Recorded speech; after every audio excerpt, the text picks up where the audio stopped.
Good afternoon. We're coming to you live from Johannesburg, South Africa, and my name is Salailo Makwidire, and this is a special broadcast from Salam Media. Today we come to you not as mere broadcasters, but as part of a wounded but unwavering community of truth tellers across continents, across language, across borders. We stand united. Just days ago, the world lost Ahmad Abu Mansour, a journalist, a storyteller, and a son of Gaza, assassinated in cold blood while doing what journalists do best, telling the truth in the face of horror. His death is not an isolated tragedy. It is a part of a brutal and systematic war on journalism in Gaza, a war on those who dare to show the world what others want to hide. And today we say enough. Today we say journalism is not a crime. And today we respond together. I'll be joined by journalists from around the world, from war zones to newsrooms, all here to speak truth to power. This is global journalism's response to the atrocities to our colleagues in Palestine. First and foremost, we'll be joined by Adel Bradley, a freelance journalist based in Berlin, who covered the early stages of the war from Israel and the West Bank. In a recent piece, he paid tribute to the journalists in Gaza who have continued reporting despite the unimaginable dangers that they face. Adel, thank you so much for joining us. Welcome to Salam Media. Really looking forward to hearing from someone that has been on the ground, that's been in Gaza and has seen the beginning stages of this genocide, essentially, that is being live streamed to all of us. Yeah, firstly, thank you for having me. And it's a story that's very close to my heart. I've been going to Gaza since basically 2001. I was there for months on end during most of the 2000s. So, all in all, I must have spent 3-4 years in Gaza.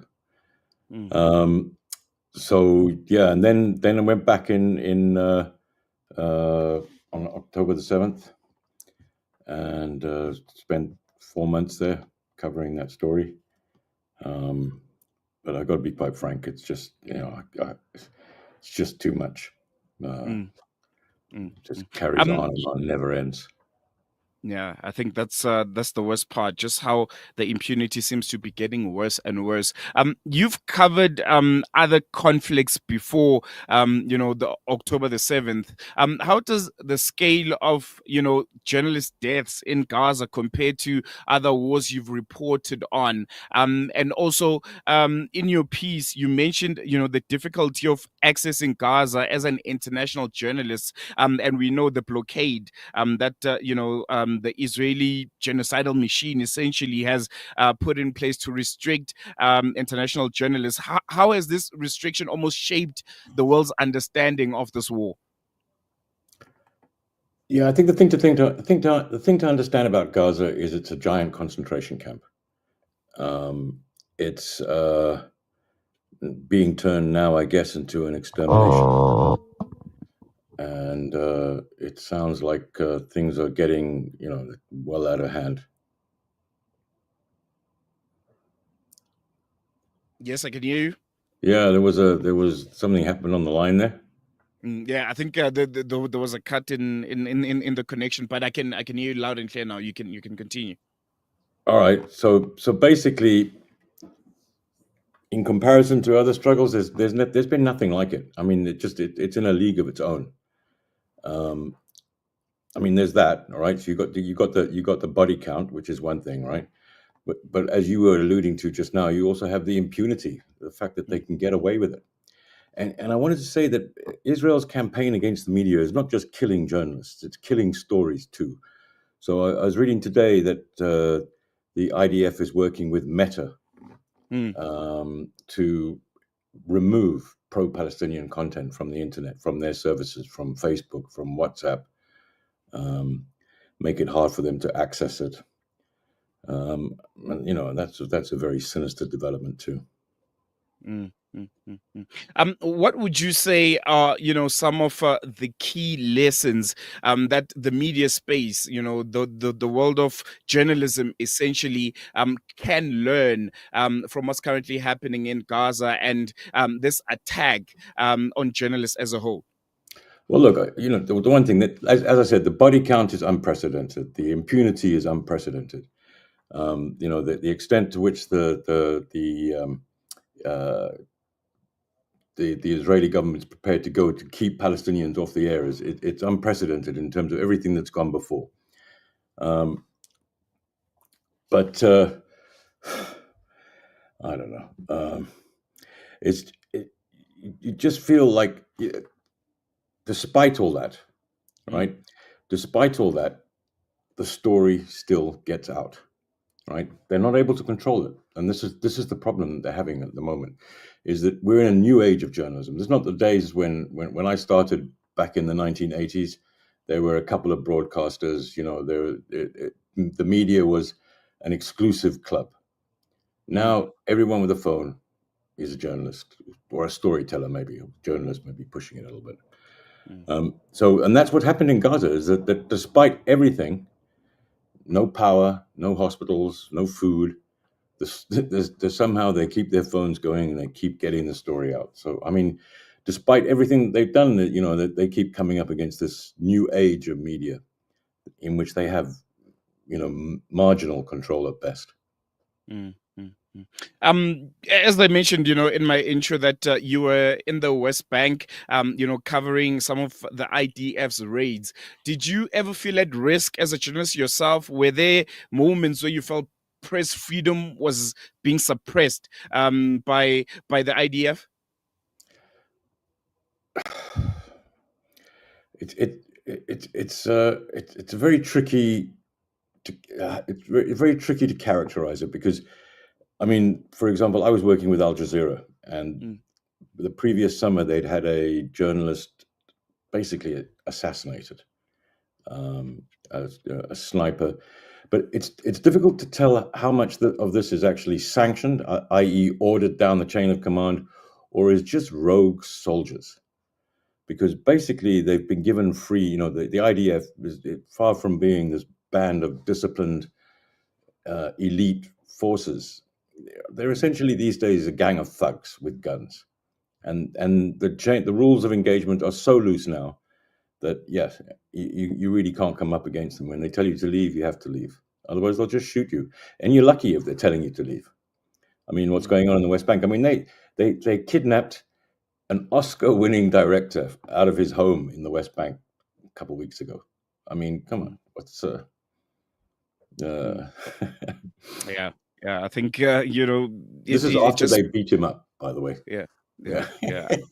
they took him out I of think the it just ambulance. Yeah. it just shows the impunity now, that they know that there won't be any kind of consequence, and it doesn't matter who they're targeting, as long as you look and sound like you're Palestinian, and you're a fair game according to them. Well, You wrote just hang about on, just before yeah, you go on, just the story of the medics, right? The yeah. 14 medics who were killed in Rafah, right? Mhm, That alone, I mean, they thought they'd got away with that, and I mean, I'm surprised they didn't go through the effects of the medics that they'd assassinated and taken their phones and stuff, because obviously this guy, he was able to speak from beyond the grave, and mm, revealed the lies for what they are. I mean, like yesterday, they struck a hospital, calling it a Hamas, uh, what do you call it, military installation. It's bollocks. I mean, there's just no mm. other way of putting it.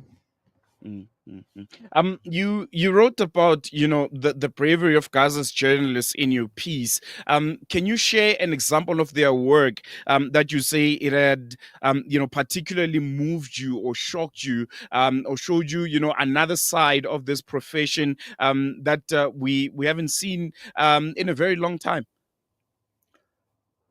Man, I mean, I'm a cameraman, so I deal in pictures. So Mm, I mean, the scale of the horror is just. I mean, for me, what really gets me are the drone shots. Just the scale of the destruction. But then you have like images like the burning tent camp that was shelled by the Israelis, and then the people caught fire. There were those pictures that made everybody stand up and take note for a while. But the horror just goes on, and after a while, it just becomes numbing. I mean, mm, I don't know how they do it, quite frankly. I mean, how they can keep going day after day. There's no, for many of them, there's no way out. mm, The Egyptians charge a fortune to get out. mm, mm.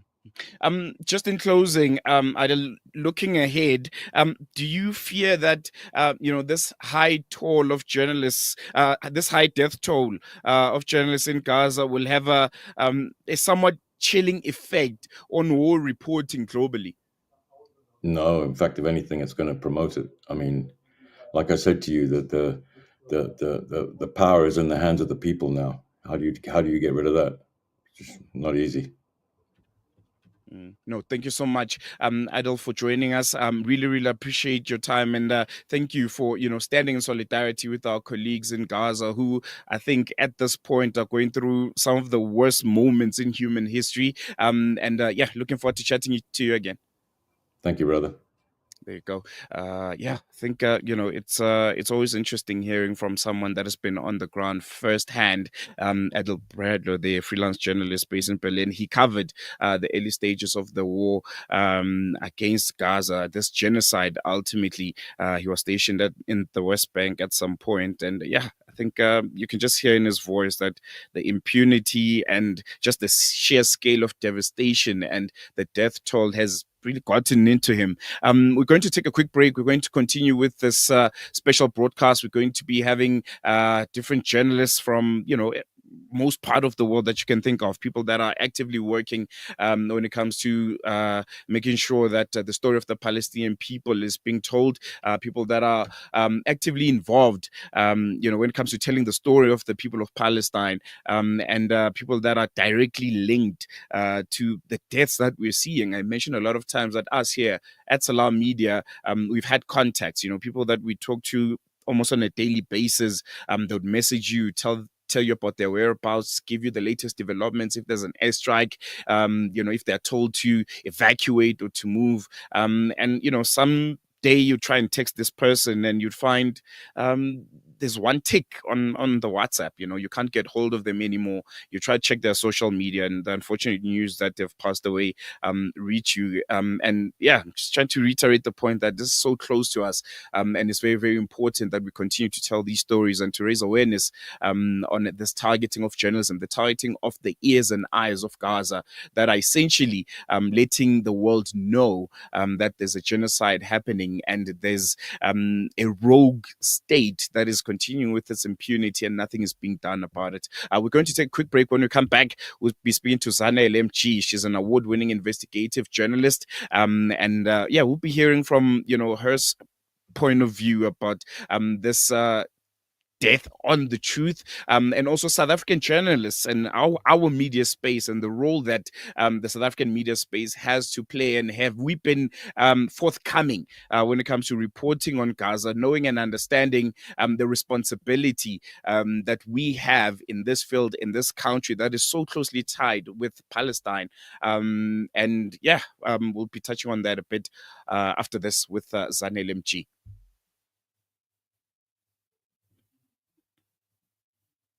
Joining hands, Salam Media.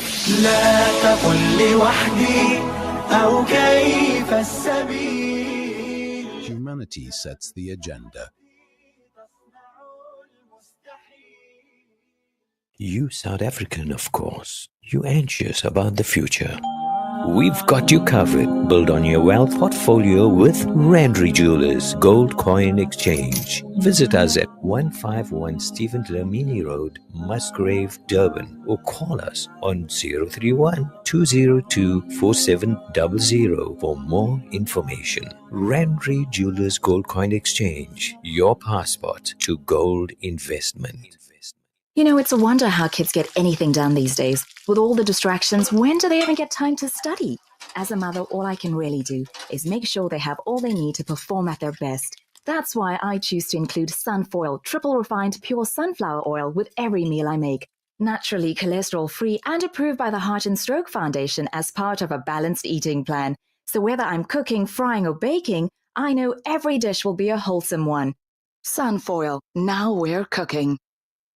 Ahmad means safety. The Ahmad School of Excellence in Finetown, South Africa, is securing the futures of underprivileged children by providing world-class education in a safe and nurturing environment. Sponsor a child for only 15,000 Rand per year or any amount. A quality education at Amman presents a pathway out of poverty and a brighter future for South Africa. Africa Muslims Agency.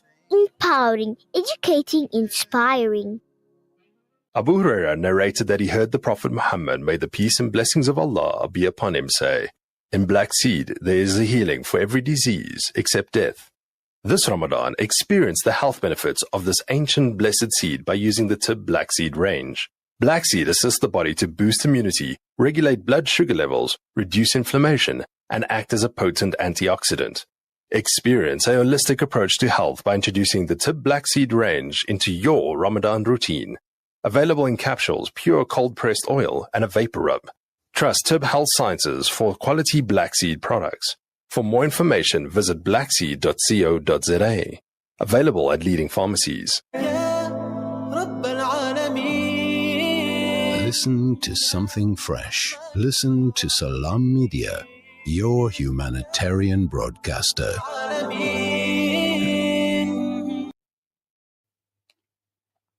Welcome back. You're still tuned in to our special broadcast dedicated to journalists in Gaza. The war in Gaza has been one of the deadliest conflicts for journalists in modern history.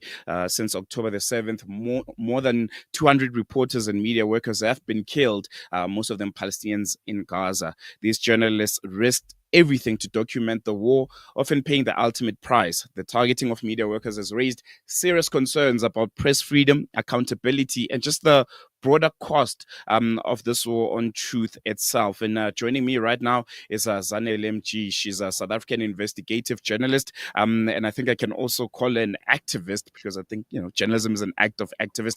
Zanele, thank you so much for joining us. Really, really appreciate you giving us your time, and hope to have an insightful conversation with you about, I think, a very, very atrocious moment in human history. Hi, Salero. Thank you so much for having me. I think first and foremost, we can kickstart the conversation with, just your reaction as a journalist, as someone who's in this field, looking at what's happening in Gaza and this targeting with impunity on, colleagues, essentially. What do you make of it? How do you analyze, where we currently find ourselves?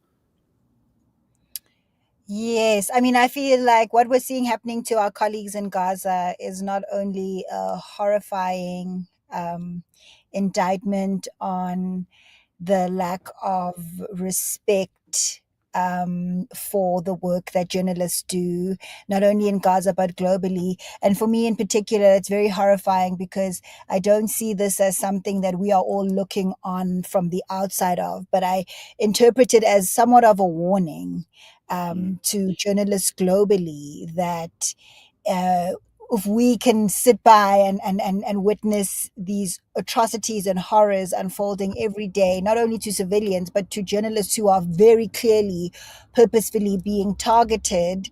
It's like, as the saying goes, I watched as they came for those people over there and those people over there. And then when they came for me, there was no one left to defend me. And so I think this is a testing of press freedom. It's a testing of the sanctity of the press and the work that they do. And I think that what happens in Gaza to journalists and to the work of journalism is going to be something that reverberates across the planet and across time. If journalists in Gaza and in Palestine are not safe, none of us are safe. I would like to, bring it a bit home, just looking at how our own media space has covered this genocide, and also to kind of understand from your perspective if there's an understanding from our journalists here in South Africa on what's happening in Gaza, not just to, the general population, but specifically to journalists. I mean, you have an institution like SANEF that has not even released a statement. I'm not sure if I've missed it or I haven't seen it, but they've literally not said anything about this continued killing of journalists and the targeting of the truth, essentially, in Gaza. It's true. The way things have unfolded have really shown have really called into question this idea that the press is an independent fourth estate that's there as a watchdog and that is there to tell the truth. I mean, we're really seeing the fault lines in media globally, where it seems that a lot of titles and a lot of journalists and a lot of organizations that you would expect to be using their platforms to draw attention to what is happening to our colleagues seem to be uh, very hesitant and seem to be not able to kind of come down on what is right and what is wrong. And that's what I mean by we're honestly seeing the weakening of the integrity of the press globally. It's not just the destruction of the free press in Gaza only, it's the destruction of the free press globally. And the response would be, it almost feels like we are in a new chapter of this genocide. It feels like there's a new wave. You have the re-emergence of Donald Trump, and he seems to have invigorated this regime. Before the end of last year, I think there was some hope that there are ceasefire talking. There was those cessations of attacks, even though we know to some level it wasn't real, it wasn't true, because Israel continued with the impunity and the attack on the people of Gaza. My question is, how do we as journalists from across the world, how do we as people that are in solidarity with the people of Palestine and their cause respond to this new wave, to this new phase of this genocide? It's one thing for the news not to be getting out of Gaza, right? It's one thing for the Palestinians, the journalists who are on the ground, whether they're Palestinian or from the global press community, to be struggling to get news from Gaza outwards. But I think there's a huge role for the rest of us who are around the globe to play with our reporting, where, yes, we are drawing attention to Rafah and Gaza and to Palestine and what's happening there, but we also need to, within our own countries and communities, need to be reporting on all of the other connections to this war, right? We saw that here in Johannesburg within the last month or so, there were protests outside of African Rainbow Minerals against Glencore for those calling out those companies for supplying coal to Israel. There's so much more. There's a deepening and a growing of Israel's connections in Southern Africa and Zimbabwe and in other countries around South Africa. And so as journalists, we need to be drawing as much attention as possible to the situation on the ground in Gaza, but there's so much other work to be done to be promoting accountability against private companies, against governments who in other ways are supporting and enabling this war on Gaza to continue. I think we have work to do in our own spaces. There's so much to report on. No, definitely. I wanna touch on the point that you're making. That we saw those protests at Africa Rainbow Minerals, where the connections were made on how still have South African businesses doing direct business with Israel, despite them literally genocide, one that's being live streamed. Why are we not seeing more of that? Why are we not seeing in South Africa that active kind of journalistic investigative journalistic work that connects the dots, that exposes companies and organizations that are still directly working with Israel, that are still getting and sending money to Israel and essentially funding this genocide? Is there a lack of resources, as I've heard many claim, or the will is just not there? I'll keep coming back to it and saying we have never been more insecure as the global press. We're more insecure than ever, right? Our newsrooms are functioning with limited capacity, limited staff, limited funding.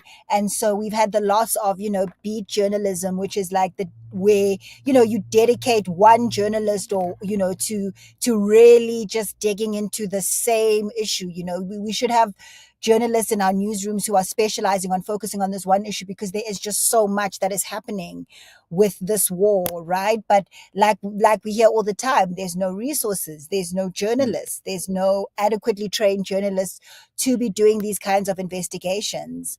And then, there's this complexity of, newsrooms need finances to survive their businesses like any other business, and so there seems to be this kind of insecurity around which toes they can step on as far as advertisers and funders, and which there seems to be this fear to report on certain players, to report on certain issues, with this insecurity of, will this mean that we lose advertisers? Will this mean that we already in such a compromised position? The news media is already in such a compromised position here in South Africa already, with closures and lack of funding and lack of staff. And so there just seems to be this fear of this independence has been lost, because people are trying to balance bottom lines with reporting. Can we say the South African media space has failed the people of Palestine? I would say yes. Of course, I don't want to generalize. There has been consistent reporting, and on Gaza, on Palestine, there's been consistent reporting on South Africa's ICJ case. But I do believe that in terms of, like you mentioned, that journalism is activism. The saying goes, if person A says it's raining and person B says it's not raining, you look outside and you decide, who's right. But there seems to be within the South African media this hiding behind this sort of very neutral, just reporting of events. I think we could strengthen our analysis a lot more. I think we could strengthen and express our political convictions a lot more, because South Africa's history with Palestine and that sort of solidarity goes back decades and decades and decades. We know which side of this issue we are on as South Africans, but there's this sort of, there hasn't been as much of and there are many journalists who are trying. I'm part of groups of journalists who are taking on the activism aspect of our work and, keeping an eye on the situation and speaking out for our colleagues. But as a whole, and if I was to generalize, I would say that the South African press has missed key opportunities to really deliver hard-hitting, analytical coverage that really drives for accountability. I think we're going to leave on that note. Zanele, thank you so much for giving us your time, and really appreciate the work that you do. Thank you so much. There you go. We're going to be swiftly moving along, and we'll be joined by a journalist whose courage and commitment to truth-telling in conflict zones has inspired many across the globe. Khadija Davids was aboard the Mavi Marmara in 2010 when Israeli forces raided the humanitarian flotilla bound for Gaza. That experience not only made international headlines, but profoundly impacted her journey as a journalist.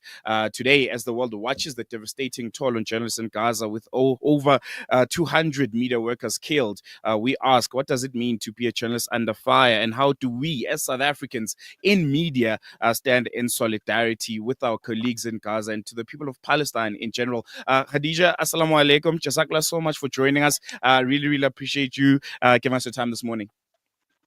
Shukran so much for your time and for inviting us. It's such an important topic as well. Shukran.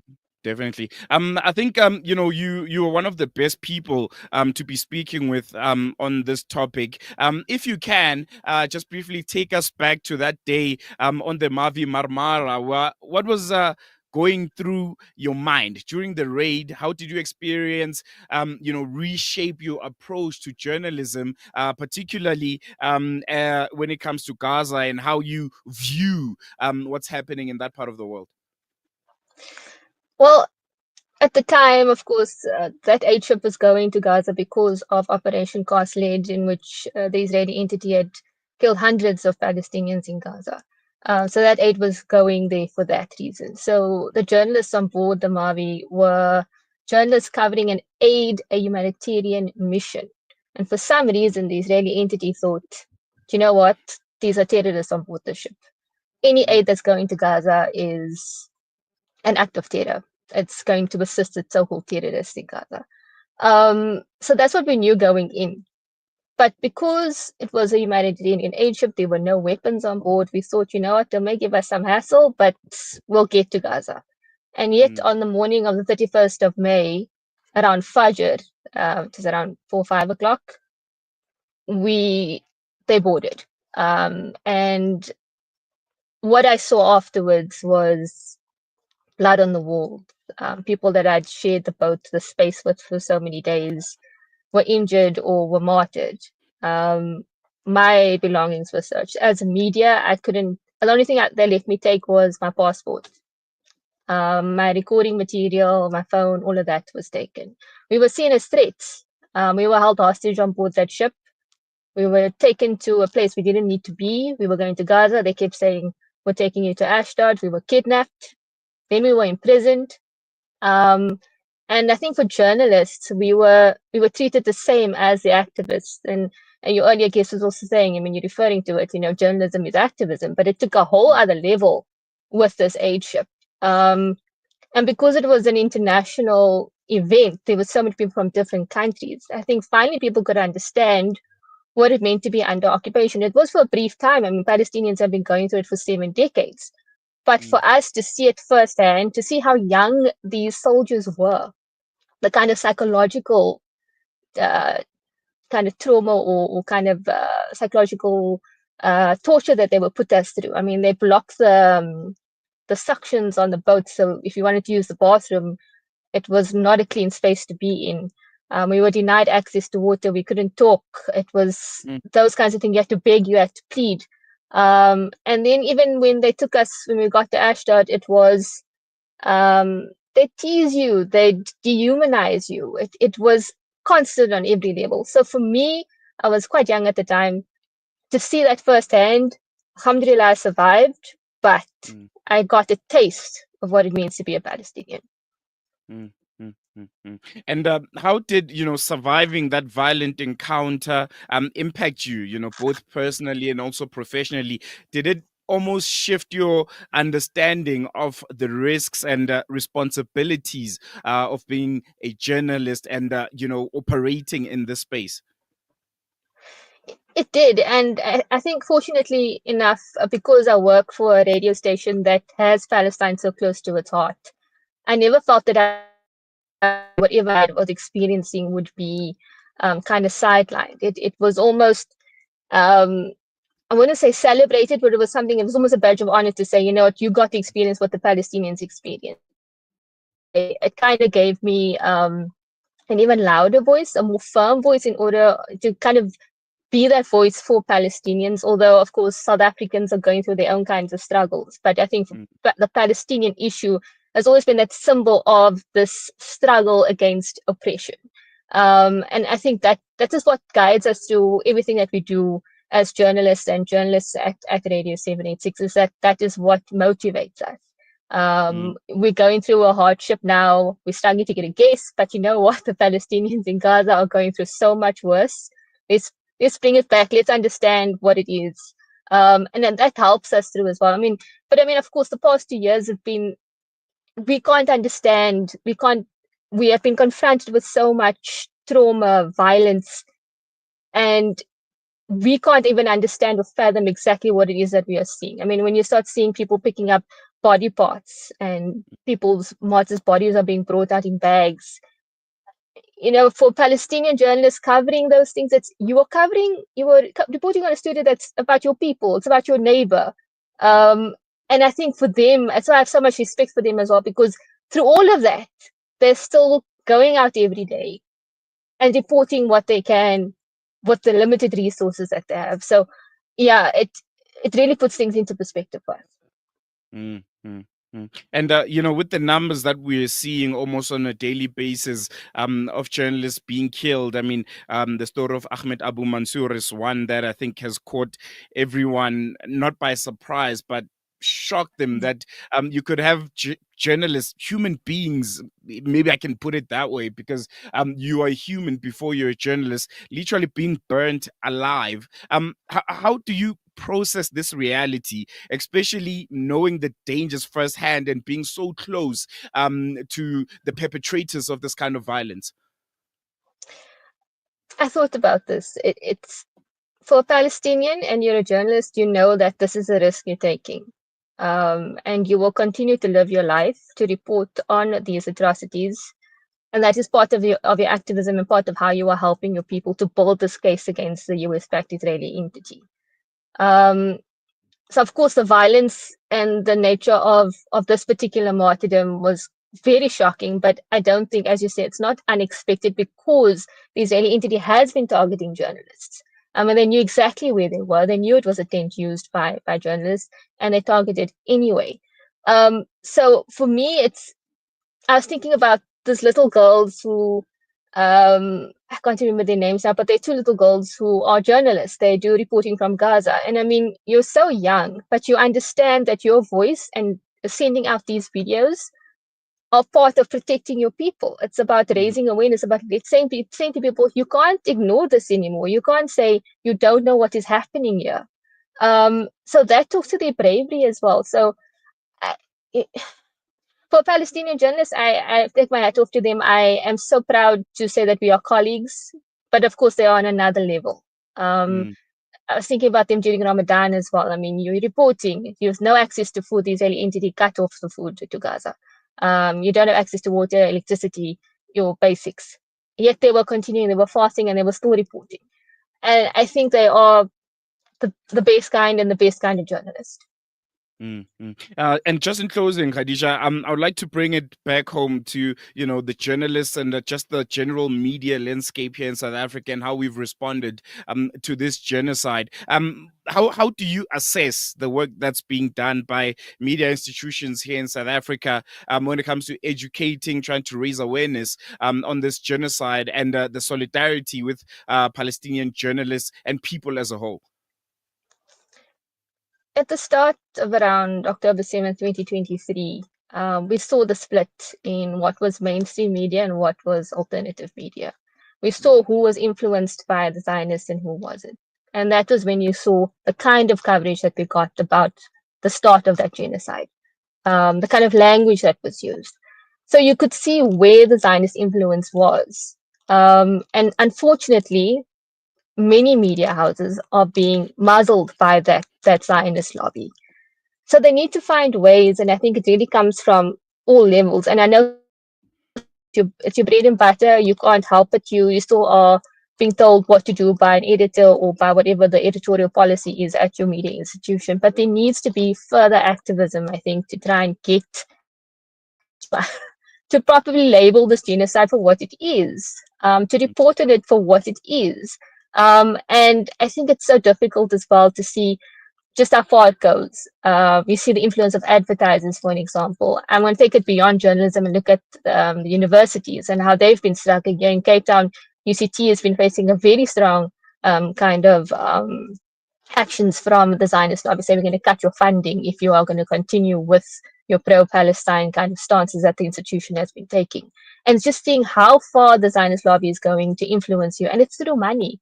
So when you understand your power as a media practitioner, just a consumer, if you understand that if you do not buy this product, you are not supporting genocide, and you are showing these occupiers and these people who support genocide that you have no power because I'm taking it back and I'm on the side of, the oppressed.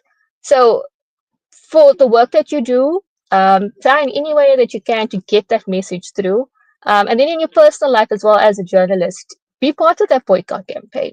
I mean, how can you feel okay drinking a bottle of Coca-Cola when you know that money goes towards assisting the Israeli regime? So these are the kinds of things that I think we need to do. And once you do it, you internalize it and you make it part of yourself. I think that will also come through in how you report on things.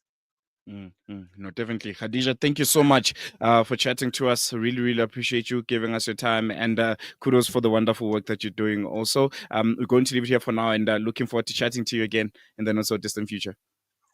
Assalamu alaikum. Walaikum salam. That was Khadija Davids. Yeah, I think she tells a story that only a few of us can imagine, being that close to the IDF, being a victim of their impunity and of their violence, and being able to get out and tell the story. I think it puts things into perspective again, speaking to someone that has been so close to that violence, to that impunity. I mean, she spoke about the degradation that they had to endure on that flotilla. And yeah, I think another one that really brings things a bit closer to home. We're going to take a quick break. When we come back, this special broadcast dedicated to Palestinian journalists is going to be continuing. I had a really brilliant conversation with Dr. Mariam Francois. She's an activist and a journalist out in the UK. You'll be hearing a bit from her after this short break. It was a really, really insightful and eye-opening conversation, and one you don't want to miss. So stick around. We'll be with you after this. This is Salam Media.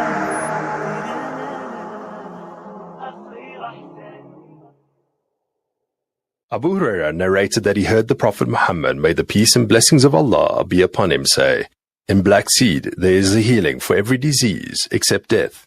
This Ramadan, experience the health benefits of this ancient blessed seed by using the Tib Black Seed range.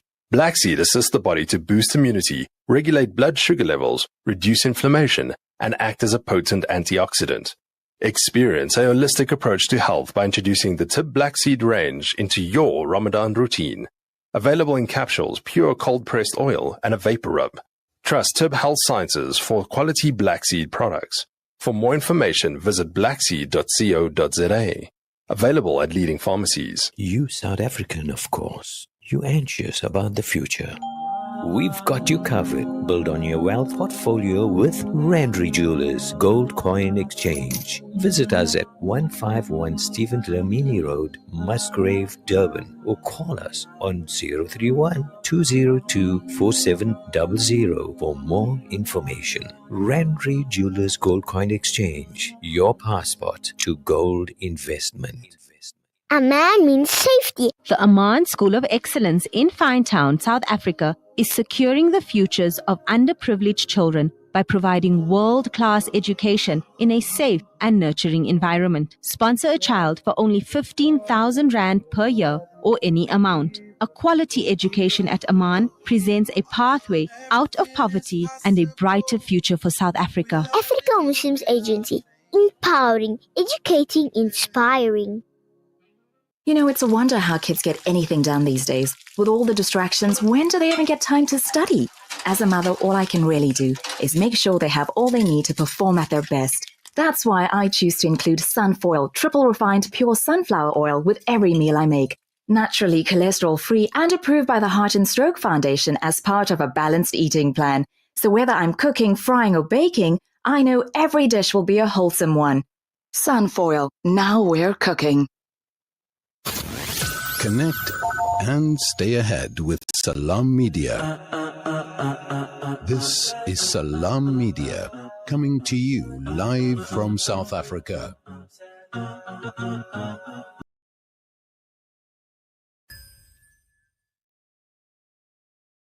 Our special coverage on Israel's continued targeting and killing of journalists in Gaza, and just the general war on the media landscape. There's over 200 journalists that have been murdered since last year, and this is accounting for more than 70% of journalists killed worldwide in the same period. This is not just a war on Palestine, it's a war on the truth itself at this point. And joining us now is Dr. Mariam Francois. She's a presenter at The T. This is a YouTube channel. I think it's really, really cool. You guys should check it out. She's also a British journalist, filmmaker, and writer for a lot of publications, including the BBC, Channel 4, and also Al Jazeera. Dr. Mariam Francois, thank you so much for joining us. Really, really, looking forward to this eye-opening conversation. And Thanks for having me. Yeah, we've been discussing, the systematic nature of some of these killings, and how Israel has literally turned Gaza into the deadliest place on earth for journalists to be and to exist and to work. When the press is completely wiped out, who is left to bear witness? And are we at the risk at some point to being completely blind to the lived horrific realities in Gaza and the rest of Palestine? Wow. Well, first of all, thank you so much for having me on the show and for discussing this vitally important topic. As you said, Gaza is currently the most dangerous place in the world to be a journalist, but also to be a child, to be a health worker.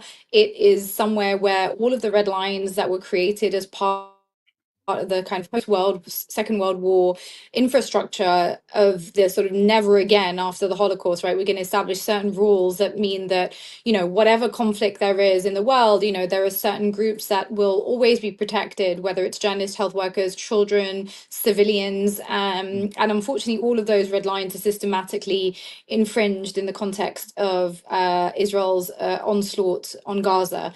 And as you point out, the real question for those of us who are outside of Gaza is, on one hand is I think we are observing a systematic annihilation of truth tellers from inside Gaza, meaning we can observe what appears to be the targeting of people who have a particular platform and a particular ability to communicate. So that whether that's people like the poet Rifat Al-Harir, who was himself targeted in a very targeted bombing on his apartment building. The rest of the building was actually left standing, and his floor was the one specifically targeted, all through to the most recent horrific images we've seen of the journalism tent outside a hospital that was targeted in a missile strike, and we saw a journalist burnt alive in that. So we're seeing sort of horrors upon horrors, but they're not sort of random horrors. They seem to be very much indicating to us that not only does Israel want to ensure that the rest of the world's eyes can't be on this by allowing anyone in, because as you and I both know, international journalists have been systematically denied entry into Gaza, but also ensuring that being a journalist, being part of the group within Gazan society, Palestinian society in Gaza, who are committed to reporting it, becomes an extremely dangerous job. I have friends in Gaza who are journalists who say to me, my family don't want me to sleep at home. My friends ask me not to come and visit because we believe we have a target on our back. And so I guess, the long-winded answer is to say the big question for the rest of us outside is how do we ensure that the attempts to silence the voice of those inside is not successful? That's our job as journalists on the outside, right? If you're trying to silence them, then our job is to ensure you will not succeed in silencing them, whatever you do. And I think you're encroaching on my next point. I wanted to touch on international complicity. Yes. So often I think we are now seeing it more than ever before is Western governments and just media outlets that often parrot Israel's claim that these killings are accidental. Yet there's a continued supplying of weapons and platforms like the BBC routinely downplaying this mass slaughter that we're seeing. Is this not a case of institutional collaboration when it comes to silencing Palestinian narratives to the rest of the world? So I think there are two things that are, the situation in Gaza has itself become sort of a litmus test for so many things in our society. But one of them has been the quality of our media landscape has been revealed to be deeply co-opted. And I think it's been co-opted in two main ways. I think we always have known that public broadcasters have a tendency to align with the foreign policy position of the country that is funding them. Even in the case of the UK, where technically it's not government funding, it's actually the British public, right, who fund the BBC through taxpayers' contributions.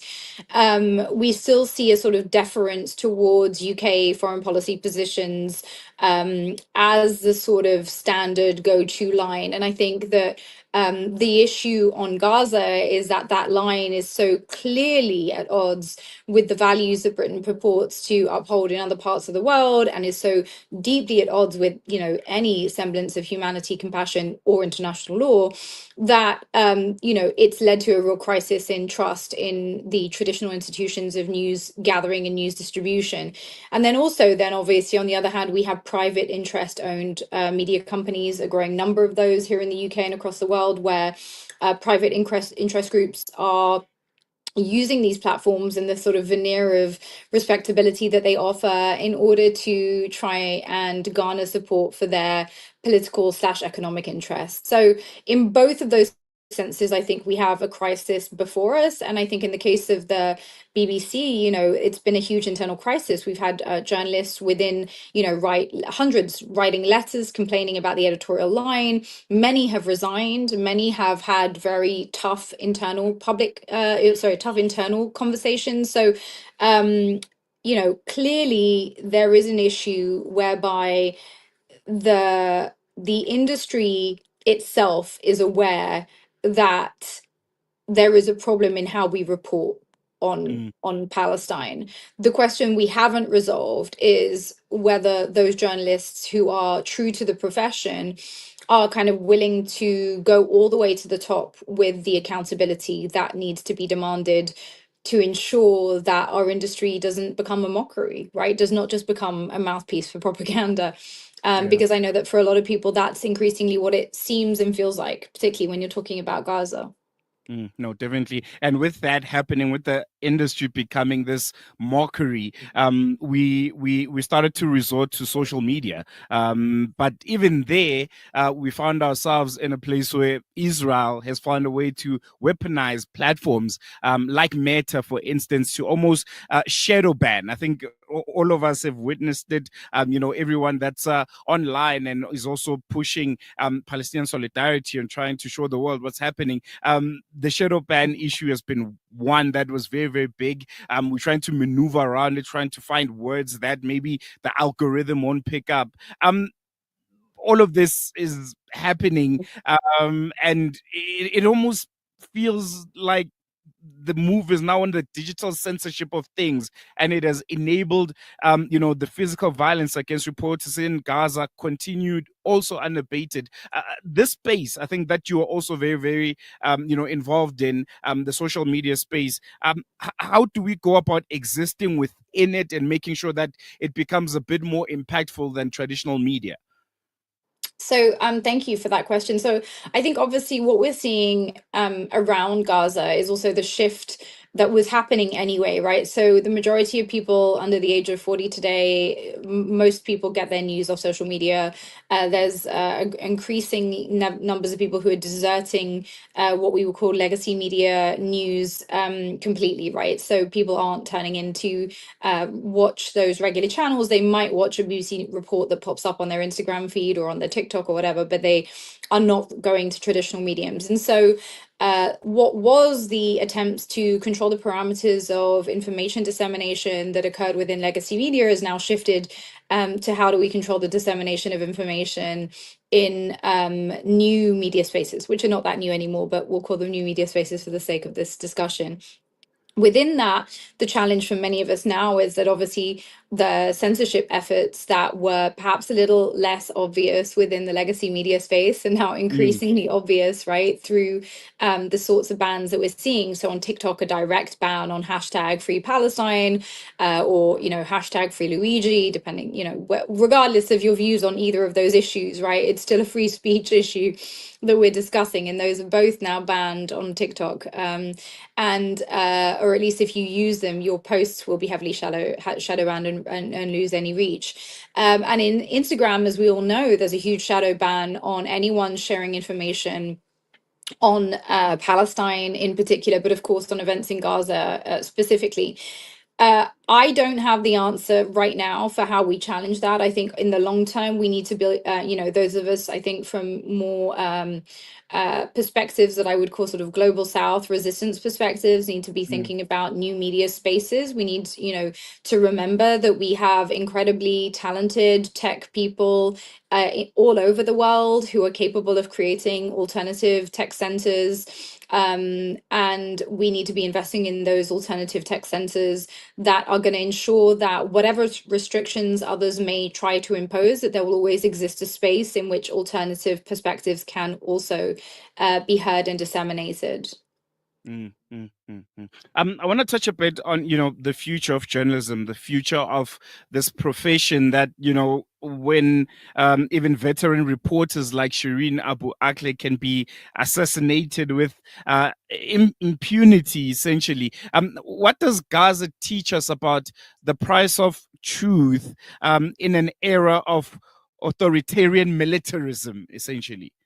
Wow, what a question. Thank you for that one. I mean, it's what does Gaza teach us at this time of growing? I think Gaza has revealed to us all that we have been living in La La Land, that Mm, all, whilst many of us were sort of looking the other way, that there has been a huge power grab, and that the naked face of that power grab is being revealed to us, obviously through the US administration, which is completely unabashed now. And I think, you know, I have my own mixed feelings about the sort of unabashed white supremacy that's now in the White House, but at least it has the slight merit of just mm, being what it says it is, as opposed to sort of, I think maybe things like the Biden administration, where a lot of people felt like, how could it be possible that Biden, he's a Democrat, like how could he be supporting genocide? And it's like, well, actually that tension between the purported image of America or the West and its actual actions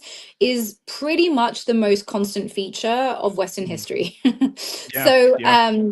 right, and so I think to some extent what Gaza has been is an awakening predominantly for those in the global north about the reality of the systems that we're enmeshed with in, and the extent to which we are prepared to look the other way.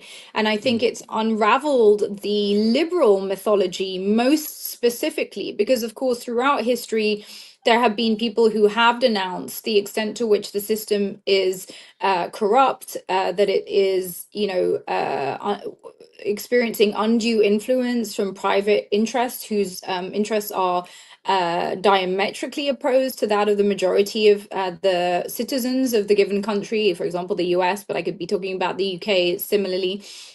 And I think that for many people, there was a hope that you could continue to operate within the current system, and mm, that we would be on a sort of linear trajectory of progress, even if it wasn't huge leaps in progress, that it would be some degree of progress. And I think the real awakening that has happened around Gaza is that actually these concessions that liberals have built into the system in many ways have only deviated us away from truly acknowledging how far the rot has gone, and that maybe the liberal compromises have bought times for us to have more kind of civil brunches and feel like our day to day is unimpeded, for those of us in the comfort of the global north, but that mm, in reality, that the system that we think we are upholding is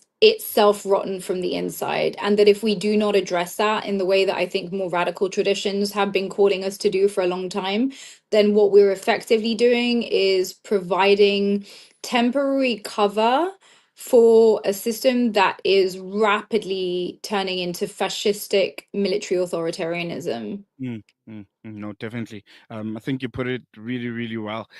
One of the Thank things you. that I've struggled with, and this is, you know, in the Palestine solidarity circles that we find ourselves in, whether it's in social media or, you know, on the ground where Yeah. actual work is being done, is and I think it's one of the reasons why maybe there hasn't been as much action as we had hoped for, is this supermanification, if I can put it that way, of the people of Gaza, the journalists of Gaza, the women and children of Gaza, because of you know, how they are carrying themselves. You know, they always preach steadfastness, and you know, we won't be moved, we won't be shaken. And I think, and this is personally, I've struggled with it, and I think maybe you can touch on it also.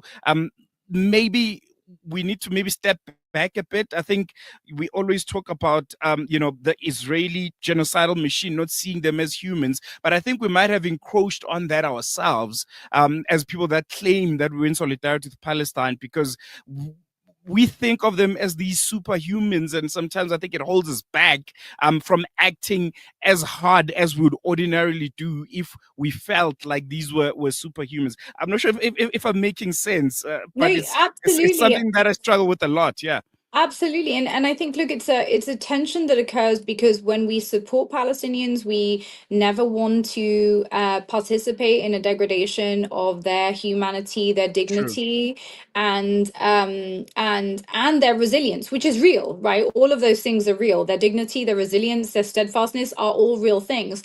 But I completely hear you, I think, on the extent to which because we're dealing with people who have a huge amount of dignity and pride in their identity and their culture because of the ethnic cleansing that they've been experiencing for almost a century now, that we can confuse that with not recognizing the depths of Mm, absolute hell that these people are living in, mm, and mm, sort of saying, well, they're just these hyper resilient people. They're almost superhuman, right? I couldn't do it, but my God, like how amazing it. mm, No, no, no. And I completely agree with you at that extent that, Palestinians have shown us the model of dignity and resistance to an attempt to dehumanize them, but we should be under no illusions that there are people in Gaza today waiting to die. mm, mm, They are waiting to die. There has not been an entry of food, medical aid, or clean water in over a month in Gaza. They are being bombed relentlessly while still trying to recover, in many cases, injured people from like all the previous years' bombing. So when we say that this is hell on earth, I don't think it really captures true. what we're talking about. This is torture on every level: food, medicine, your environment, your access to medication, your ability to travel, your day-to-day fearing these drones that just appear out of nowhere and start shooting families, children, elderly people, safe zones you're told are safe zones that are not safe zones. I mean, this is horror upon horror. And so I think, yeah, I'm only emphasizing it to kind of confirm your point, which is let's not overstate the endurance of the Palestinian people. They need us now more Mm. than ever.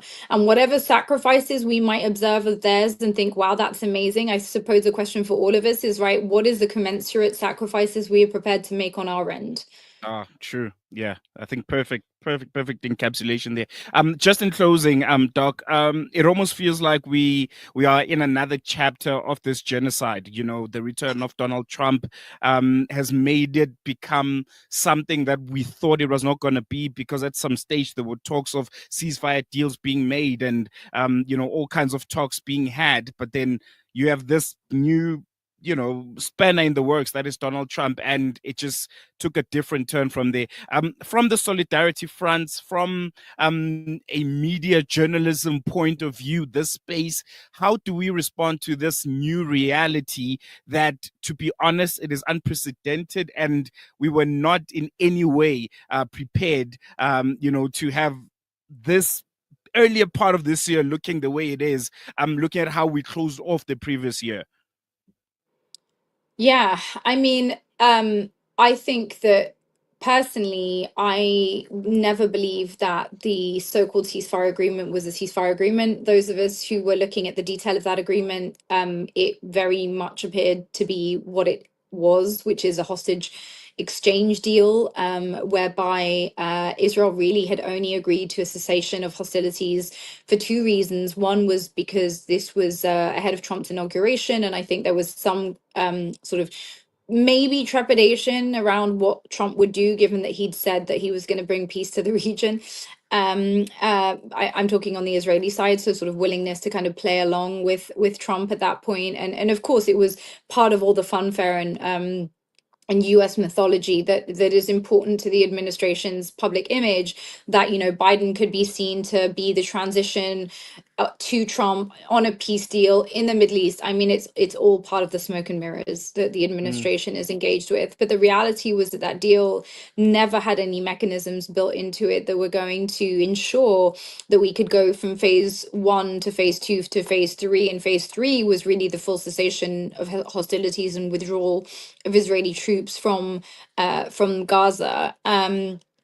Ultimately, I think what the horror of the Trump administration is simply the horror of US foreign policy unmasked. You know, as much as we might be horrified by what we're seeing, I personally believe that what we are truly horrified is by ourselves, meaning that we cannot acknowledge, we cannot accept that these are the systems that we have built and been active participants in sustaining. And when it's nakedly revealed for what it is, it shows us all to be complicit within those systems. You don't have to have voted for Trump for the reality to be to come home to you, that the only way we get a Trump is through a Biden, is through an Obama, is through all the previous systems that we have allowed to fester to eventually give birth to what is here today. This didn't drop out of thin air, right? Trump did not drop out of thin air. He is the product of our unwillingness as citizens to take seriously our democratic responsibilities, to take seriously accountability when it comes to corruption, when it comes to poverty, when it comes to wider equality. And, you know, I believe that sometimes for a system to change, things have to get really, really bad, because actually, when we look at how there is a tipping point in any society when it comes to change, often that tipping point involves people who had hitherto been protected from the impact of the horrors of that society suddenly become impacted. In other words, white people. In other words, middle class people. In other words, people who had never been arrested by ICE, had never had a threat against their visa or immigration status, and suddenly are like horrified that they could be deported to El Salvador. But that's what was happening before. It was just happening to Black and brown people, so no one cared. Right. So this is what I mean. Like, we are suddenly awakening to, and I say we as in white people in the global north, awakening to the reality that actually this was always the system. It's just you thought you were protected from it and you're not. And I think we're going to leave on that note, Doc. Thank you so much for giving Thank you us for your having time me. and for a very insightful conversation. And looking forward to chatting to you again in the not so distant Thanks for future. those awesome questions. It was a pleasure to be with you. Have a lovely day. You too. That Thanks, was guys. Dr. Miriam Francois. And yeah, another eye-opening conversation. We're going to be continuing with our special broadcast on this systematic targeting of journalists. The Watson Institute has reported that Israel has killed more journalists in Gaza than in all major wars of the last century combined. And yeah, I think if we can just take a moment while we go to an ad break to just have that sink in. In the last century, all of the major wars around the world, globally combined, Israel has killed more journalists in Gaza than all of them. Going to take a quick break. The special broadcast continues after this. Conveniently located along the banks of the Crocodile River bordering the Kruger National Park, as a guest at Buckler's Africa Lodge, one can enjoy an amazing sunrise or sunset on our spacious deck area while you catch a glimpse of some wildlife sightings along the Crocodile River. The sounds of the African savannah will greet you whilst you enjoy your morning coffee. Buckler's Africa Lodge by Tingana Collection. Buckler's Africa Lodge is ideally situated only 6 kilometers from the Crocodile Bridge Gate in the Kruger National Park. Catering for all travelers with variety, we have 4 types of the finest rooms: superior rooms, deluxe suites, and 2-bedroomed family units. Each room is equipped with the finest amenities to make your stay unforgettable. Guests can choose between the self-catering option or book their accommodation with breakfast and dinner included. Buckler's Africa Lodge is your ideal location for the ultimate Kruger getaway experience. We specialize in exhilarating and educational game drives in Kruger, tailor-made to suit your family. Inquire about our various accommodation offerings and other activities. Visit www.tingana.co.za for more information. Buckler's Africa Lodge by Tingana Collection. Experience the pulse of Africa with us.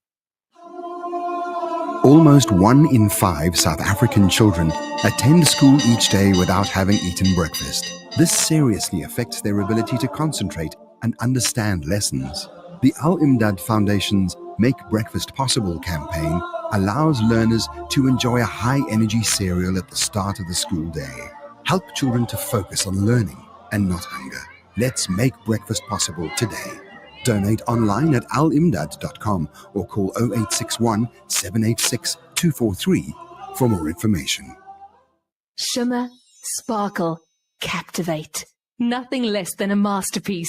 Droplets of gold inspires precious design. Platinum bursts with intricate freshness. And every pure diamond becomes more than just a girl's best friend. Voda Gold Gem Jewelers, where timeless dreams become a reality. Come to us.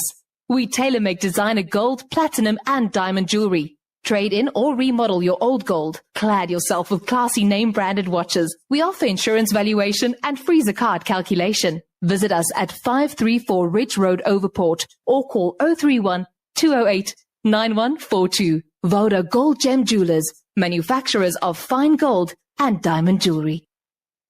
Our brothers and sisters in Palestine are enduring unimaginable hardships. Ashraful Aid teams are on the ground, delivering crucial aid to those in need. But we can't do it alone. Palestine is suffering and they need your help. Your support can make a world of difference. Visit www.ashrafulaid.org today and donate to bring hope, relief, and healing to those who are in need.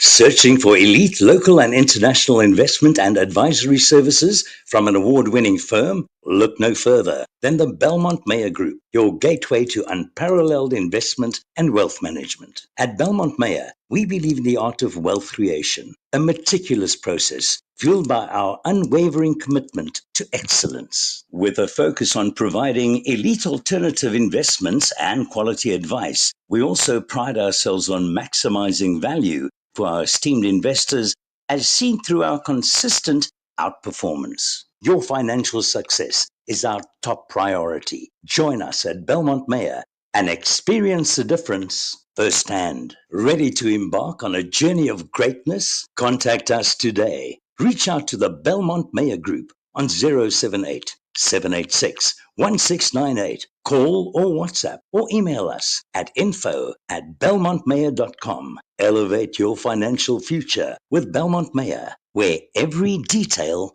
matters. It's a new beginning. It's a new era. Salam Media, humanitarian journalism.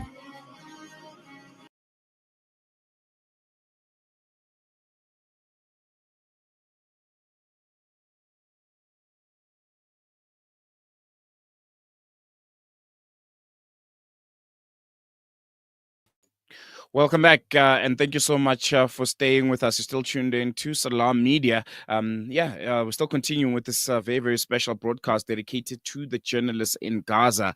We're having some brilliant conversations. We're having insightful conversations with, I think, people that are in the space, people that are actively trying to do the groundwork when it comes to, raising awareness, raising solidarity with the people of Gaza, and trying to bring about meaningful change. You can engage with us on our various social media platforms. You can leave a comment. You can, tell us any suggestions that you might have, who you want us to talk to, what angle you want us to cover as we continue, with this very important conversation on global journalism and its response to how, this impunity that the journalists in Gaza have been subjected to for a very, very long time. We had another brilliant conversation with Dr. Khadija Patel. She's one of South Africa's, journalists. She's in the space, very, very active. We spoke about the continued impunity, South Africa's reaction to the killing of journalists, the social media space, and how we maneuver through it as we continue seeing the impunity that the Israeli occupying forces have found, particularly with the reemergence of Donald Trump. So here's another really insightful conversation that I had earlier on with Dr. Khadija Patel. Welcome back. You're still tuned in to Salam Media, and thank you so much for joining. I think what we can call, a global emergency broadcast that we are currently having, where journalists across the worldwide, respond to Israel's war on Gaza's press. The deadliest conflict for journalists in what we know is recorded history. With over 200 media workers killed, we are witnessing not just individual tragedies, but the systematic silencing of Gaza's truth tellers. When press vests and cameras become death sentences, who remains to document what the ICJ has called a plausible genocide? And I think what all of us can agree at this point, that it is exactly that, a genocide that is live streamed, from our smartphones, televisions that we watch, and every day when you wake up, there seems to be another side of this genocide, and one that continues, to show us just how horrific the conditions that the people of Gaza are finding themselves. Today we are privileged to be joined by Khadija Patel. She's the former chair of the International Press Institute. She's an award-winning investigative journalist. She's done work with Al Jazeera, the BBC, and a whole host of other international media platforms. And she's also former editor of South Africa's Mail and Guardian. Khadija brings decades of experience, especially when it comes to defending press freedom across continents. And we are very, very excited and looking forward to a very insightful conversation with her this afternoon. Khadija, assalamu alaikum. Jazakallah so much for joining us. Welcome to Salam Media, and thank you so much for giving us your time. Alaikum salam wa rahmatullah. Thank you for having me. I think we can kickstart the conversation with, you personally, as the former head of the IPI. You've tracked journalist killings worldwide. Gaza has now surpassed Syria, Iraq, and Ukraine to become the most dangerous place for journalists in modern history. How do you react to this reality, and what does this systematic elimination of media workers reveal about both Israel's military strategy and also the international community's failure to protect press freedom? I think that what's clear now is that there's a complete breakdown of international law, that all the systems that are meant to be in place to protect institutions like a free press are simply under attack. They're under systemic attack, because a journalist killed in Gaza is not just a journalist killed in Gaza, but it is really a killing of the potential for truth to be told anywhere and everywhere in the world. So we're seeing a systematic onslaught on the potential for truth to be told everywhere in the world. And I think that for us is what's most worrying, is that there has been no consequences for what in various instances has been the targeting of journalists. The committee, our colleagues at the Committee to Protect Journalists, CPJ, in the US have said that at least 10 journalists, there appears to be evidence of at least 10 journalists to have been deliberately targeted. So evidence that's visual or other evidence that point to a deliberate targeting of journalists. Now, of course, there are more than 180 journalists that have been killed, but the fact that there is already evidence of direct targeting of at least 10, and there has been no consequences for this, is telling. And it's telling of not just impunity that the Israeli military acts with, but rather the absolute breakdown of international systems to bring this occupation to an end, to force an end to what is a genocidal campaign against the Palestinian people, and to protect the basic human rights of the people who live in Gaza. And that is troubling, because again, what the message that I would like to stress is that this is not a problem isolated to Gaza, isolated to the actions of the Israeli military, but the fact that the Israeli military can act with such impunity points actually to a broader breakdown of international systems, the systems that we've been told are meant to uphold human rights. And that is troubling for more than just the Palestinian people. It's troubling for more than just this campaign of violence, but really does pose greater questions about how human rights everywhere in the world is likely to be upheld when this then is the standard that we're seeing. And when it comes to the issue of Gaza and what we continue to see there, as a South African, naturally, it will be the first thing that happens is to try and draw those parallels between apartheid South Africa and what's currently happening in Gaza also. Just looking at the silencing of the media as a South African journalist, looking at how the apartheid era kind of censorship was happening and drawing parallels with what's happening in Gaza. Is there any kind of key takeouts that we can take from these two scenarios? And is there a sense of a total media blackout that could ultimately happen in Gaza if the killing of journalists continues unabated? It's difficult to draw direct parallels simply because technology was so different then to now, that is in South Africa's case to now. But some of the conditions are indeed very similar in that under the state of emergency in South Africa, there was very little independent information, verifiable information. Independent media was under complete threat. So there was very little credible information that could be found at various points during South Africa's own struggle against apartheid, and particularly, like I said, during the state of emergency.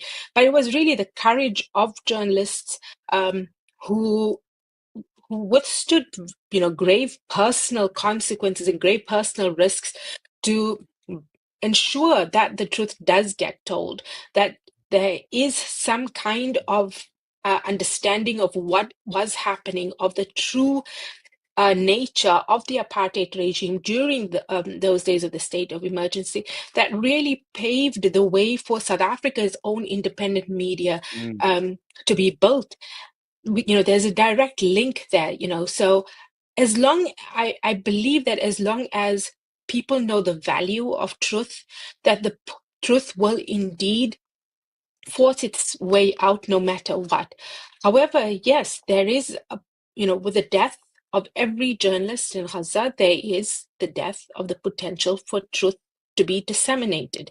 And that remains true. The fact that more than 180 journalists have been killed. So, 180-fold consequence for the truth to be told, for us to understand better what is happening. So what we do know, however, is that there is great value in the courage of people who know the truth, who understand the value of the truth, and who understand that change is one of the things that we know are inevitable, that, we know that the status quo cannot remain, that it will have to change. And one of the forcing mechanisms for change is truth. And really, this is why, the rights of journalists to tell the stories of what's happening in Gaza must be upheld, because that is perhaps the greatest potential for change to happen.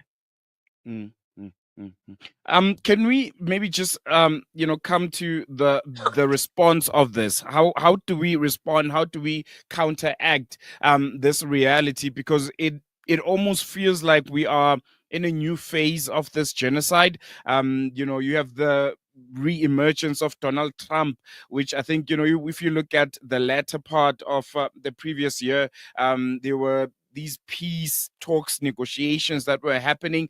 There seems to be, a bit of positivity coming out of Gaza, and whether or not the peace talks and the ceasefire deals were legit or not, I think it's a topic for another day. But there was a sense of movement, if I can put it that way. But from the beginning of this year, it almost feels like things have gotten worse. It almost feels like we are in a new chapter that sees the people of Palestine eliminated and extinct, and that's the goal. How do we respond to this new reality? How do we respond to journalists being killed at this scale, especially from maybe the South African point of view, a South African media point of view, which I've been quite disappointed with because of how silent it has become?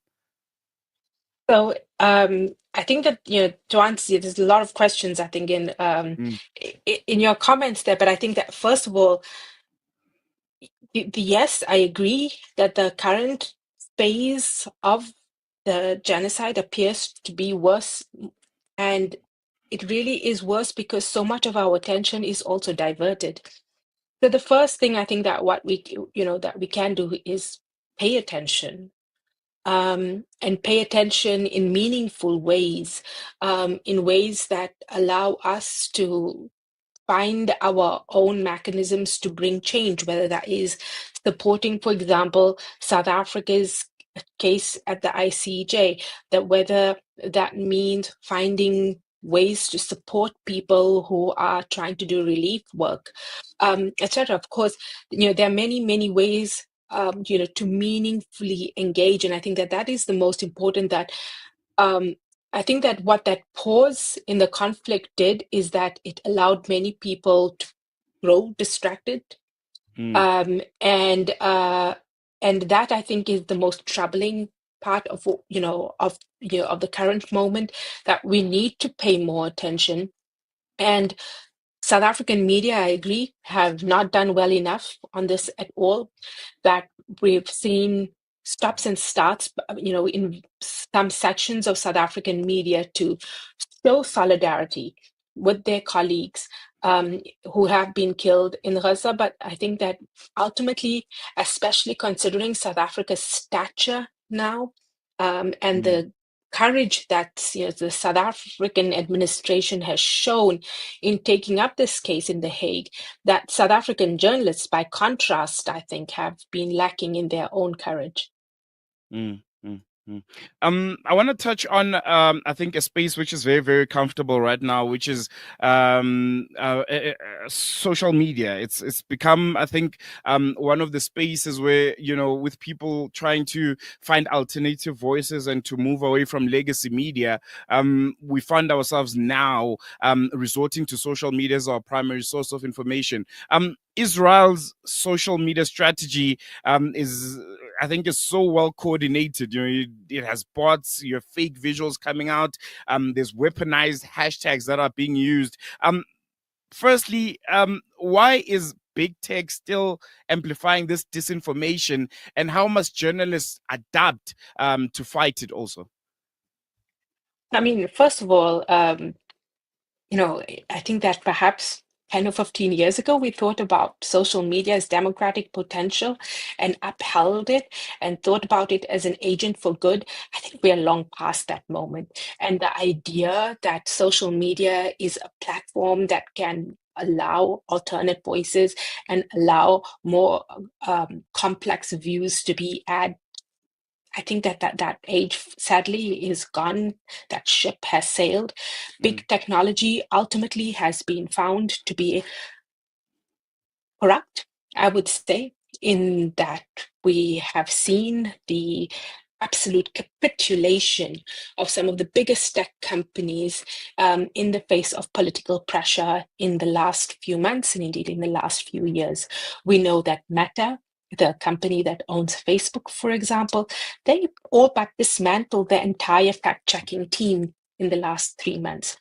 That is the actual safeguard to make sure that information that gets transmitted on these platforms is indeed true. And even that team was so small that it was not able to actually capture the breadth, the linguistic breadth, etc., of the world, and of the kind of the footprint of Facebook and its other platforms.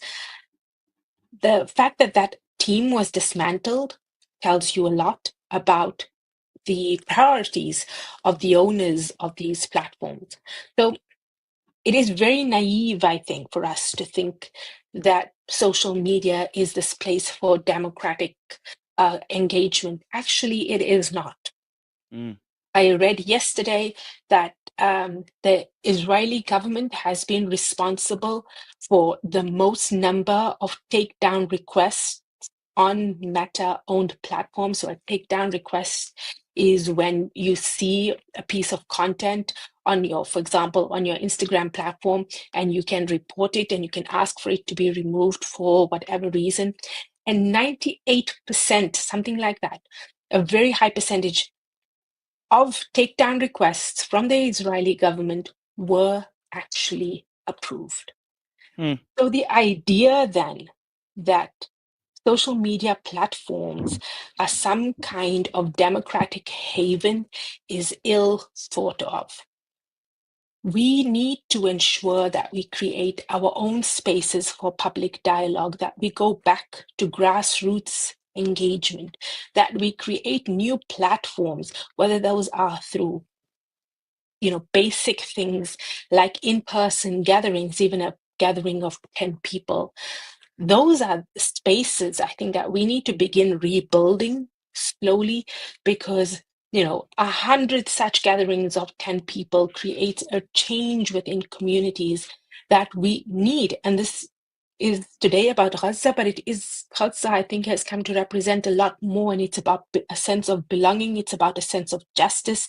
It's about our own social responsibility towards others, and that must be upheld. And I don't think that we can depend on technology platforms controlled by billionaires whose politics have been deeply compromised to see this through.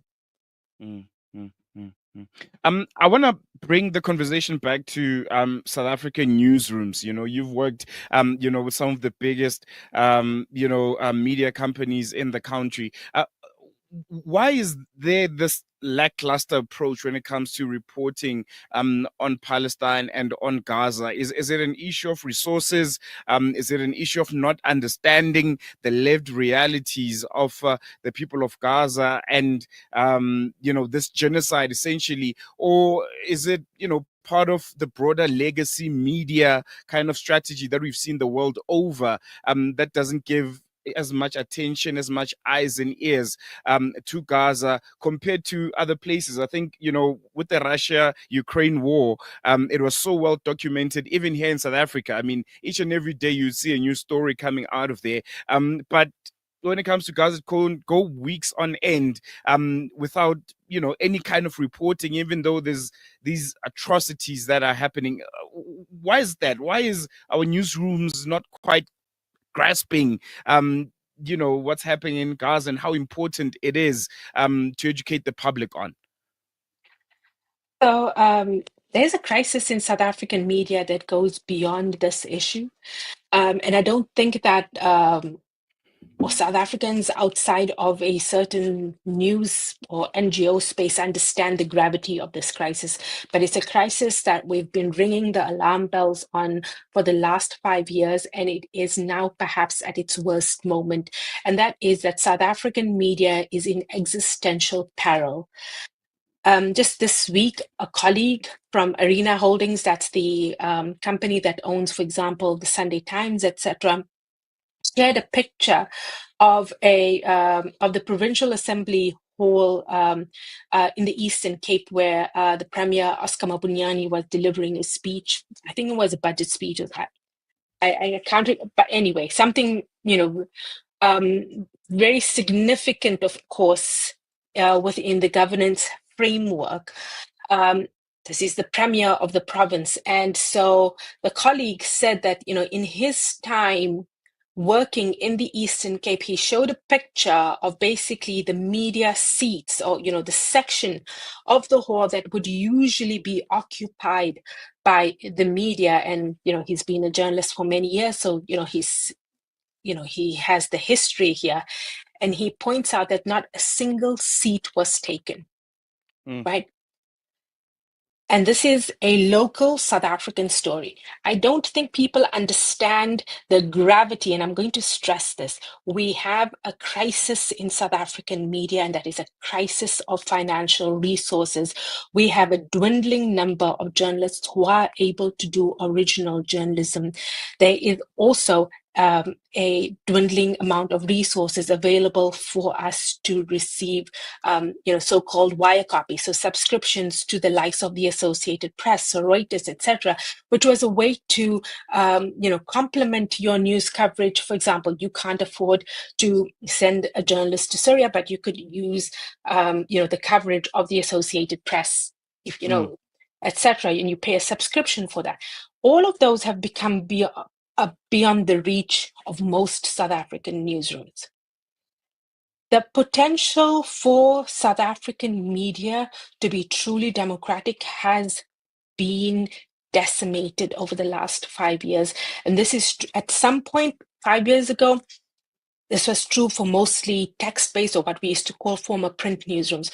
Right now, even our broadcasters, that is, our radio stations, our television stations, are all on their back trying to find ways to survive. And I would go so far as to say that within the next 5 years, many of the household media names that we grew up with will not be here.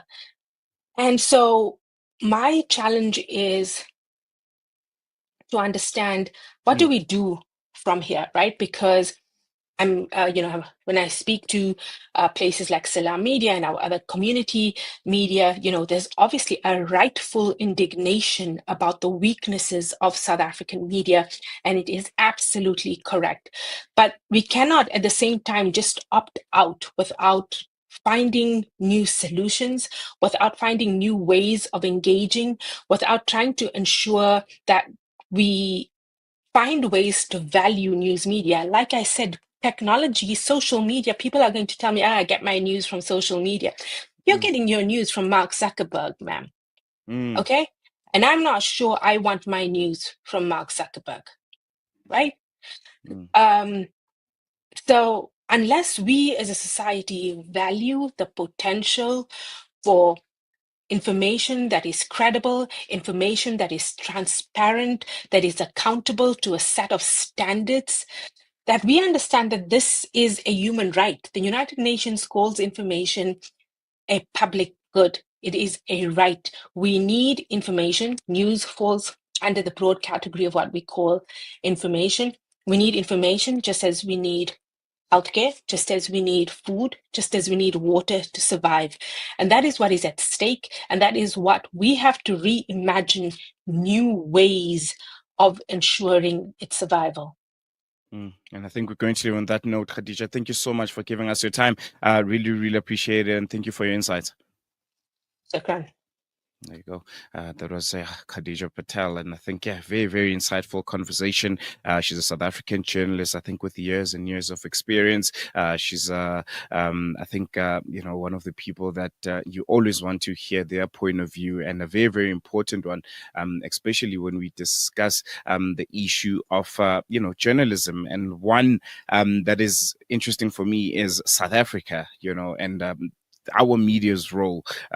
Granted, the issue of resources is a big one. It's one that can't be, downplayed. It's one that can't be understated. But again, the question that we have to ask is there will? Is there will from South African media? Is there will from, the newsrooms in some of the big name media houses that we've all grown fond of to cover what's happening in Palestine and to cover, the atrocities that some of our colleagues in that part of the world are experiencing? So, I think that's a question that I'm going to leave you with as we go on a short break and continue with this very, very special broadcast dedicated to all the journalists in Gaza that have been killed. I mean, to this day, in recorded history, what's happening in Gaza is the worst that has ever been seen. In all of the wars that had journalists in them, that had people with press vests and microphones and cameras, this is the worst one ever. And it's interesting to just put things into perspective and to hold ourselves accountable for our inactions, especially from a South African media space point of view. I mean, there hasn't been one protest. There's been a letter or anything from South Africa's National Editors Forum, the mother body of South African media here in South Africa. there's been nothing. Things are going on as if it's normal. You still have ordinary run-of-the-mill stories that are being covered when there's literally a genocide happening in Palestine, a country that all South Africans hold so close to the heart because of our shared history, a country where Nelson Mandela said our freedom is not complete without the freedom of the people of Palestine. A quote that I think has been read so many times that it might start to sound a bit mundane, but it's the reality. One of the founding fathers of our country mentioned that, and it's a bit sad, it's a bit disappointing that South Africa's media landscape is not doing its bit to make sure that the voices of the people of Palestine, the voices of the journalists working in Palestine, is heard, and they are also seen, because the rest of the world doesn't seem to care at this point. We're going to take a quick break, and we'll be with you after this.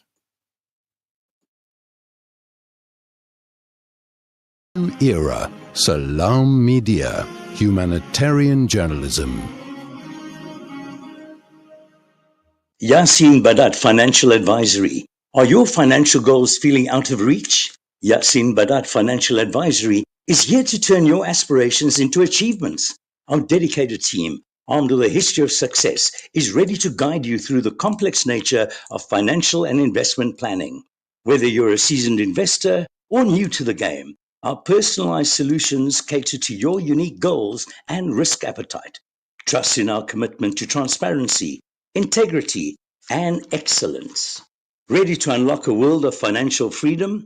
Partner with us today. Call Yasin Badat Financial Advisory at +27 33 346 2071 or visit www.yasinbadat.com.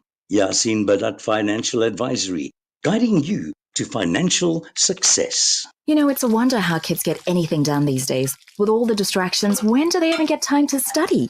As a mother, all I can really do is make sure they have all they need to perform at their best. That's why I choose to include Sunfoil, triple refined pure sunflower oil with every meal I make. Naturally cholesterol-free and approved by the Heart and Stroke Foundation as part of a balanced eating plan. So whether I'm cooking, frying, or baking, I know every dish will be a wholesome one.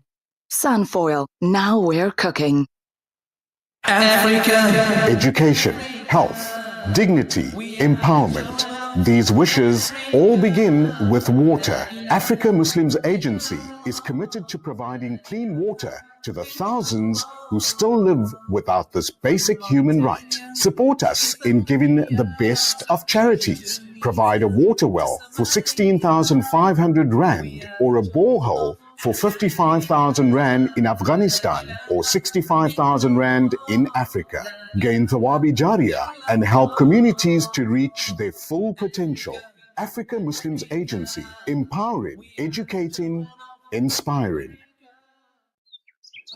When the perfect blend of stylish decor, exquisite halal cuisine, and warm hospitality come together, it could only mean Al Bayt Lodge, your true home away from home.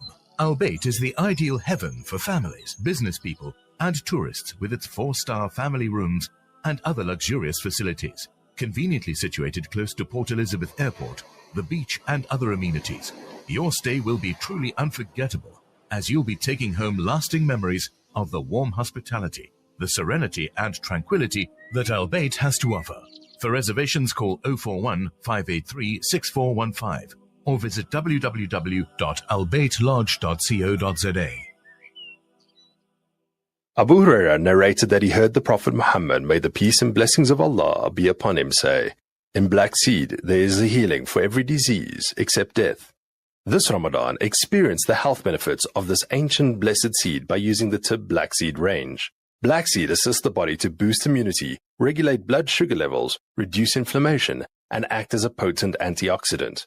Experience a holistic approach to health by introducing the Tib Black Seed range into your Ramadan routine.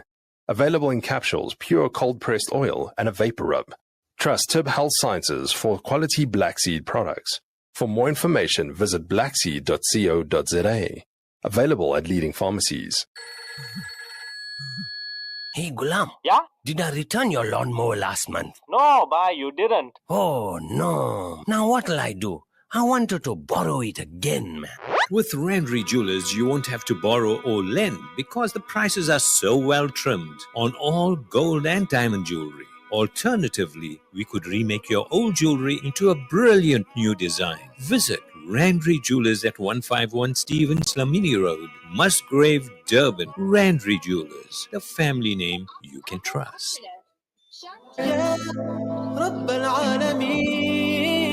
Listen to something fresh. Listen to Salam Media, your humanitarian broadcaster.